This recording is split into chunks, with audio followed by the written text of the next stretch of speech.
লোকনাথ মাত্র ৩২ বছরে প্রয়াত হওয়া আগে কৃষ্ণমণিকে বলেছিলেন দুঃখ না করতে, যে সন্তান আসছে তার বংশধরেরা কীর্তিমান হবে। লোকনাথের পুত্র কালীনাথ রায়, সহধর্মিণী জয়তারা। কালীনাথের আর এক নাম শ্যাম সুন্দর। তার দ্বিতীয় পুত্র কামদা রঞ্জনকে পুষ্যি নিয়েছিলেন। তাদের জ্ঞাতি জমিদার হরিকিশোর রায়চৌধুরী। আগেকার দিনে এটা দত্তক নেওয়া, যেটা একটা সুন্দর ভাষা, পুষ্যি নিয়েছিলেন।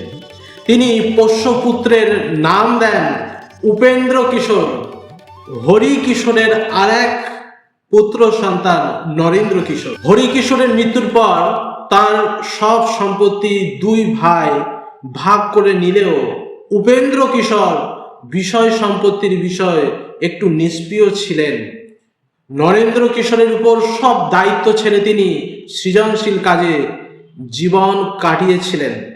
ছোটবেলায় জমিদার বাড়িতে প্রাচুর্যের মধ্যে কাটলেও তার জীবনে প্রাচুর্যের আস্ফালন ছিল না, বরং অঙ্ক বিজ্ঞানের মতো বিষয়ের সাথে প্রতিভার স্ফুরণ দেখা যায় সাহিত্য শিল্পকলায়। ময়মনসিংহ জেলা স্কুল থেকে প্রবেশিকা পরীক্ষায় পাশ করে কলকাতায় প্রেসিডেন্সি কলেজে পড়েছেন তার জ্যেষ্ঠ ভ্রাতা সারদা রঞ্জন। অঙ্ক সংস্কৃতে AA, পরে বিদ্যাসাগর কলেজে অধ্যক্ষর পদ অলঙ্কৃত করেছেন। অত্যন্ত তেজস্বী ছিলেন, ক্রিকেটের মস্ত অনুরাগী। সুকুমার রায়ের পিতা সত্যজিৎ রায়ের পিতামহ উপেন্দ্র কিশোর রায়চৌধুরী সংসার পেতেছিলেন কর্নওয়ালিস স্ট্রিটের 13 নম্বরের মস্ত বাড়ির দোতলায়।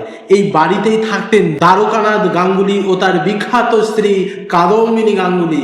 ক্রমে কাদম্বিনী 7টি সন্তানের জন্ম দিলেন, আর বিধুমুখীর কোল জুড়ে এলো 6 সন্তান। 13টি কচি মুখের ক্লাসিকের মুখর হয়ে ওঠে প্রকাণ্ড বাড়িটা। উপেন্দ্র কিশোর বিধুমুখীর প্রথম সন্তান সুখলতা, দ্বিতীয় সত্যজিৎ রায়ের পিতা সুকুমার রায়, এরপর পুণ্যলতা, তারপর সুবিনয়, এরপর আবার কন্যা সন্তান শান্তিলতা, সবার ছোট সুবিমল। অনেক তথ্য আরো বাকি রইল, পরে অন্য কোনো সময় আমরা এই রায় ফ্যামিলি সম্পর্কে আরো জেনে নেব।